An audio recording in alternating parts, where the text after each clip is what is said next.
नमस्कार। हमारी धरती ऊपर से देखने में कितनी शांत और स्थिर लगती है ना? लेकिन ये स्थिरता, ये आराम बस एक भ्रम है।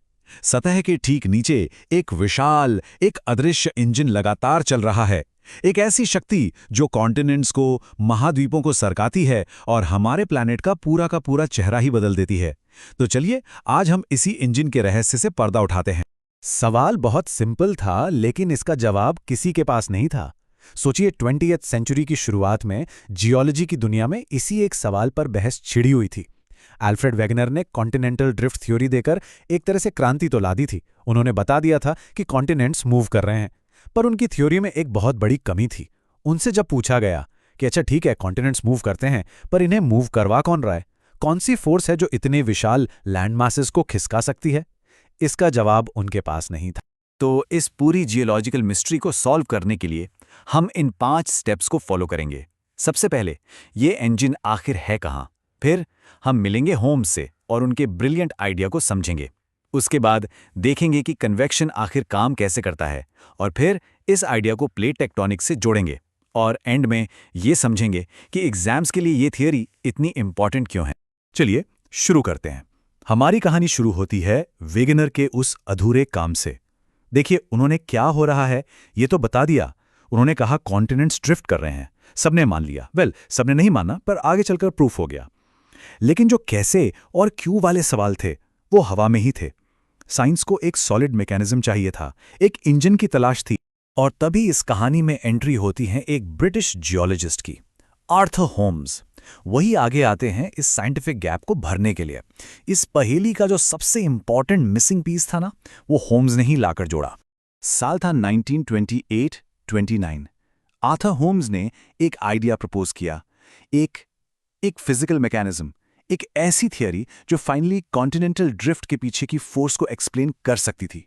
और यही वो फाउंडेशन स्टोन था जिस पर आगे चलकर प्लेट टेक्टोनिक्स की पूरी इमारत खड़ी हुई।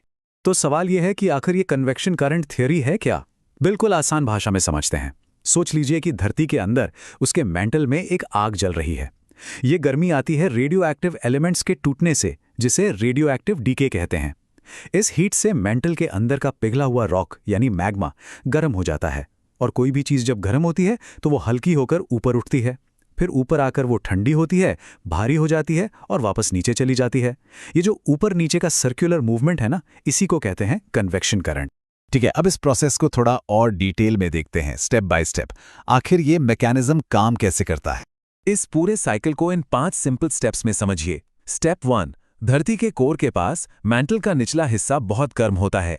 स्टेप 2, यहाँ का मैग्मा गर्म होकर हल्का हो जाता है और ऊपर की तरफ उठता है। स्टेप 3, ऊपर क्रस्ट के पास पहुंचकर ये ठंडा होने लगता है। स्टेप 4, ठंडा होने पर ये साइड में फैलता है। और स्टेप 5, फिर ठंडा और भारी होकर ये वापस नीचे कोर की तरफ गिर जाता है। और बस यही साइकिल लाखों करोड़ों सालों से नॉन स्टॉप चलती आ रही है। अब अगर ये थोड़ा कॉम्प्लिकेटेड लग रहा है तो एक बहुत ही सिंपल एग्जाम्पल सोचिए। उबलता हुआ पानी सबने देखा है। जब पानी उबलता है तो क्या होता है? नीचे का गर्म पानी ऊपर आता है और ऊपर का थोड़ा ठंडा पानी नीचे जाता है। एक सर्कुलर मोशन बन जाता है ना? बस यही है कन्वेक्शन। फर्क सिर्फ इतना है कि धरती के मेंटल में ये प्रोसेस पानी से लाखों गुना, इनफैक्ट करोड़ों गुना धीमी स्पीड से हो रहा है। चलिए अब सबसे जरूरी बात पर आते हैं। ठीक है, मैंटल के अंदर मैग्मा उबल रहा है। इससे वेगनर की प्रॉब्लम कैसे सॉल्व हुई? कॉन्टिनेंट्स कैसे मूव हुए? यही इस थ्योरी का सबसे क्रूशियल पॉइंट है। देखिए, समाधान कितना एलिगेंट था। वेगनर का सवाल, इतनी बड़ी फोर्स आई कहां से? और होम्स का जवाब, फोर्स कहीं बाहर से नहीं आई, फोर्स तो धरती के अंदर से ही आ रही है, मैंटल में चल रहे इन कन्वेक्शन करंट से। इसको ऐसे इमेजिन कीजिए, जैसे एयरपोर्ट पर कन्वेयर बेल्ट होता है जिस पर लगेज रखा होता है। बेल्ट चलती है तो लगेज भी उसके साथ चलता है। ठीक वैसे ही हमारी टेक्टोनिक प्लेट्स, हमारे कॉन्टिनेंट्स इन कन्वेक्शन करंट्स के ऊपर रखे हैं। जब ये करंट्स मूव करते हैं तो प्लेट्स भी उनके साथ मूव करती हैं। ये एनालॉजी इस पूरे कॉन्सेप्ट को बहुत अच्छे से समझाती है। अगर प्लेट टेक्टोनिक्स एक पूरा जिस्म है, एक बॉडी है, तो कन्वेक्शन करंट उसकी धड़कन है, उसका हार्ट बीट। जैसे हार्ट बीट के बिना बॉडी जिंदा नहीं रह सकती, वैसे ही इन करंट्स के बिना प्लेट मूवमेंट इम्पॉसिबल है। अब आते हैं इस टॉपिक के सबसे इंपॉर्टेंट हिस्से पर, खासकर एग्जाम्स के पॉइंट ऑफ व्यू से। सवाल सीधा सा है, इस थियरी की इंपॉर्टेंस क्या है? इसे पढ़ना जरूरी क्यों है? ये हैं आपके की टेकअवेज एग्जाम में आंसर लिखने के लिए बिल्कुल परफेक्ट पॉइंट्स। नंबर 1, इसने कॉन्टिनेंटल ड्रिफ्ट को मैकेनिज्म दिया, यानी कैसे का जवाब दिया। नंबर 2, आगे चलकर सी फ्लो स्प्रेडिंग की थ्योरी इसी पर बनी। नंबर 3, इसने प्लेट मूवमेंट का सबसे बड़ा रीजन बताया। और सबसे इंपॉर्टेंट नंबर 4, ये मॉडर्न जियोलॉजी की यानी आज के भूविज्ञान की रीढ़ की हड्डी है, बैकबोन है। अच्छा, इसको याद कैसे रखें? चलिए कुछ सिंपल मेमोरी ट्रिक्स देखते हैं।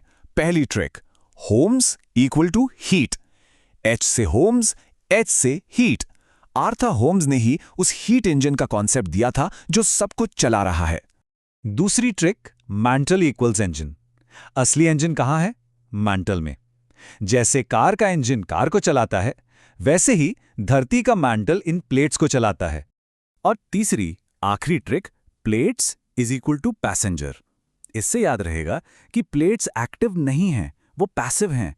वो खुद नहीं चलती, वो तो बस पैसेंजर्स हैं जिन्हें मैंटल के करंट्स यानी इंजन अपने साथ ले जाता है। तो ठीक है, अब हम ये समझ चुके हैं कि प्लेट्स चलती क्यों हैं, इंजन मिल गया हमें।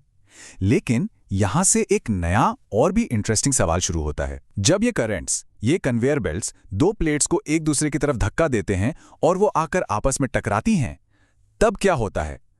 इस टक्कर का नतीजा क्या होता है? इसका जवाब हम अपनी अगली चर्चा में ढूंढेंगे।